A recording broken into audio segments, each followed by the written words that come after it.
Roscoe. Ever since I was a young boy, I've always been different. Not psychotic, demonic, or anything like that. Just not quite like the rest. I look different. I act different. I dress different. And I think different. This made it easy for the beautiful people of the world to fuck with me. A lot. It used to bother me growing up, but as I've gotten older, not so much. Now I just look at the source, and think, fuck them, they'll be dead soon. I've never been too lucky with the ladies either. So after years of failed relationships, I found myself alone, friendless, and living in a 20-year-old trailer that I'm renting from a friend of a friend of a friend. It doesn't really matter who. Anyway, I thought to myself, I'm tired of being alone. I can probably get another girlfriend, but she'd just get on my nerves, and we'd break up. Same old song and dance. No, this time, I want a companion, someone who is happy to see me when I come home from work, someone who likes to go for walks, someone to ride shotgun in the car, someone who will love me for who I am, not for what I have to offer them. I know.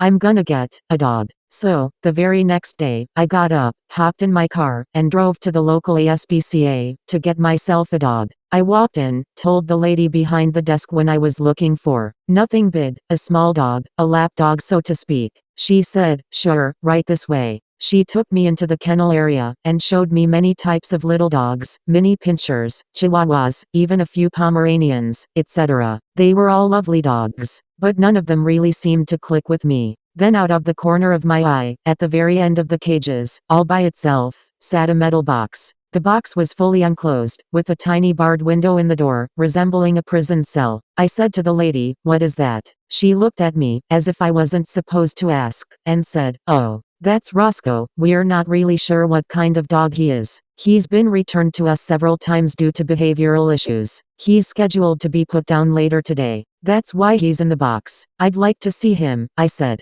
I don't think that's a good idea, she replied. I was starting to get annoyed. I said with slight annoyance, the sign out front says all dogs ready for adoption. He's in here, he can be adopted. Now, I want to see him. She said, yes, sir, with a you're going to regret it tone. She then took me over to the box, unlocked the door, opened it, and then I saw him. This little guy looked rough. His brown fur was matted to his body, crusty pieces of I don't know what in the corners of his eyes, like he'd been crying. His nails were a bit long and sharp. His eyes were jet black, with the slightest hint of red in them. To be quite honest, he looked like he just crawled out of the sewer, and smelled like it too. He had an odor that reminded me of the summers I spent helping my uncle at his funeral home. He smelled like death, but he was friendly. He ran out of the box, ran up to me, let me pick him up, and licked my face, for what had to have been at least 10 minutes. He was wagging his tail, and just going crazy with excitement, and so was I. I told the lady, this little guy ain't dying today, Roscoe has a new home. A look of worry fell over her face. After filling out some paperwork, and getting his dog license, I took Roscoe home. First on the agenda was a bath. He was rather calm in the bath, seemed to enjoy it really. After that, I dried him off, and brushed him out. I had to use one of my old brushes, since I didn't have a dog brush. We went to the local pet store next. I won't mention the name of the place, due to legal matters. I'll just say the people there are smart about pets. We got all the necessities needed to take care of my new friend. The drive home started out normal, just driving down the road. Now, I've always been a cautious driver, always doing the speed limit or below. Apparently, the guy in the car behind me didn't like that, and sped up to pass me. Everyone usually does. He pulled alongside of me and yelled, get the hell out of the way, moron. Learn how to drive. Roscoe went crazy, barking, and jumping up on the dash, as the guy passed. He was growling, showing all his teeth, drooling, and clawing the dash. The red tint in his eyes was becoming more apparent now.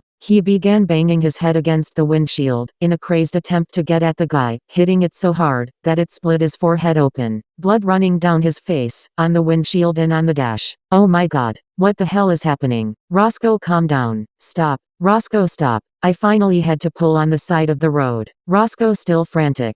I threw an old shirt over him, that I had thrown in the back seat, so he couldn't see, grabbed him, holding him in my arms, telling him it was okay, over, and over, and over again. His body went limp. I thought he was dead. I pulled the shirt from over his head, and the second I did, his eyes opened, and he was wide-eyed and bushy-tailed, licking my face, and ready to play. Like nothing ever happened. What the hell? I took the shirt and held it over his forehead, stopping the blood. He soon calmed down. I placed him gently back in the passenger seat, and drove home, periodically glancing confusingly at him. I washed him up fully when we got home, cleaning the dash and windshield as well. We spent the rest of the day playing in the yard, and hanging around the house, so he could get used to his new home. Now, the trailer park that I live in is not the best place to live. The lot rent is cheap, but that's the only good thing about it. It's a dirt road, in a U-shape, with trailers running parallel with the road on both sides. This is apparently where the term trailer trash comes from. It's not that the people here are bad or anything. It's just that cleanliness is not their way of life. Old refrigerators, car parts, and various other piles of junk clutter their yards. All theirs, but not mine. I have severe OCD, and have to have everything neatly organized, and as clean as possible. The landlord says I'm her best tenant. Anyway, back to the trailer park.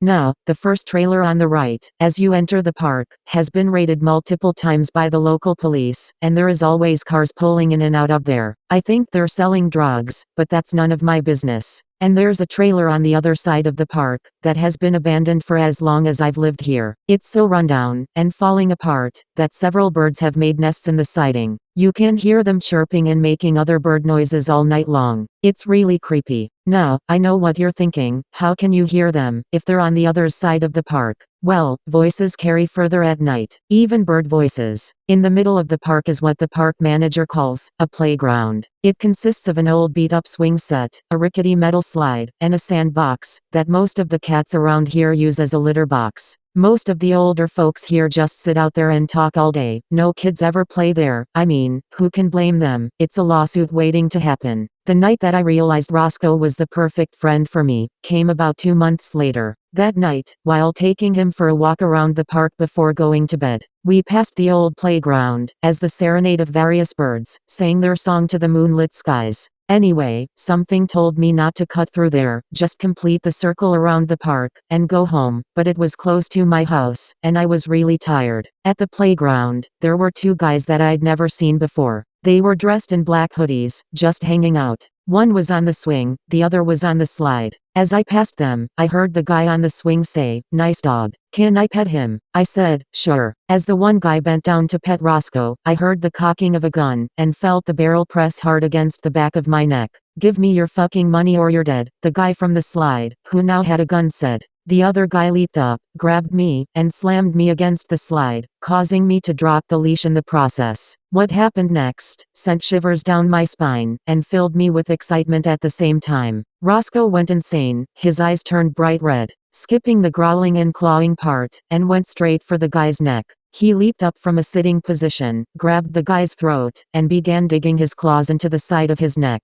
He ripped the guy's voice box out with his teeth. Blood was spewing everywhere. The guy then fell to the ground. Roscoe still attached. The guy with the gun ran like a bitch. The guy on the ground was gasping for air, blood pouring out of his mouth and the hole in his throat. He was choking on his own blood. He tried feebly to hit Roscoe, in an attempt to get him off him. But, my boy was relentless, biting and clawing at the guy's face, ripping and tearing his eyes out, part of his cheek, and his entire nose, down to the socket. Now, maybe I'm wrong for this, but I don't get a shit. After years of being fucked with by assholes like this, it was great to finally get revenge. I started cheering Roscoe on. "Get him, boy, get him. Kill that son of a bitch," and that is exactly what he did. As the guy took his last breath, Roscoe stepped back, and fell over, his body limp and lifeless once again. Blood was covering his snout, with pieces of flesh and eyeball veins hanging from his mouth. 2 seconds later, he sprung back to life, happy and energetic, chewing on the eyeball pieces like a play toy.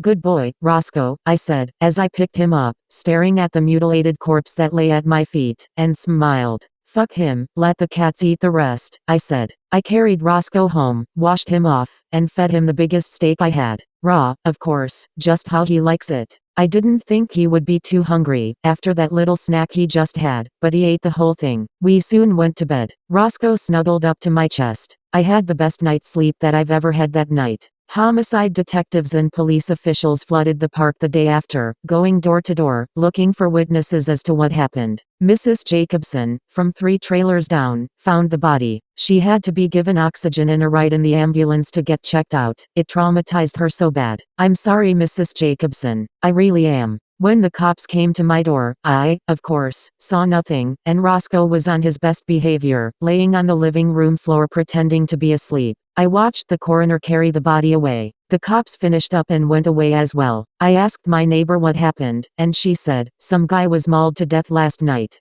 The cops think it was some kind of wild animal that escaped from the circus that came through about a year ago and attacked the guy. There have been numerous bodies found in the area with wounds such as the ones they found today. They're writing it off as that." I just said, "Oh," and walked away devilishly smiling. Roscoe and I could not be happier together. He has a loving home, and I get to seek revenge. So, if any of you assholes from my past are listening to this, I have not forgotten. I will find you. I will get you. Well, Roscoe will. He's not a bad dog. No, he's just very protective. Goodbye, Roscoe.